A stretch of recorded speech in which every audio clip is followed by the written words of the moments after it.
Usap-usapan ngayon sa social media ang aligasyong may umano'y favoritism si Vice Ganda sa It's Showtime.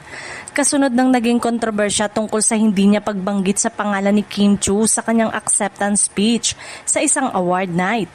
Dahil dito, muling umingay ang iba't ibang opinyon ng netizen kung saan may ilang nagsasabing tila may mga host na mas napapansin kaysa sa iba. Hindi lamang si Kim Chiu ang nadadamay sa usaping ito. May ilang netizen din ang muling nagbanggit kay Karil at sinabing matagal na rin nilang napapansin na tila hindi ito gaanong nabibigyan ng atensyon sa programa. Gayunpaman, ang mga ito ay pawang obserbasyon at opinyon lamang ng ilang viewers at wala namang opisyal na pahayag na nagpapatunay sa naturang aligasyon.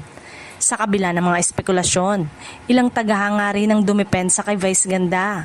Ayon sa kanila, natural lamang na may pagkakataong mas nakaka-interact ng host ang ilang kasamahan depende sa daloy ng programa at hindi ito nangangahulugang may kinikilingan o hindi gusto ang isang tao.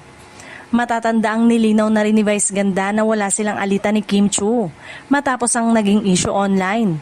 Sinabi rin niyang nagkausap sila sa pamamagitan ng mensahe at maayos ang kanilang samahan, dahilan upang mabawasan ang mga haka-haka ng publiko.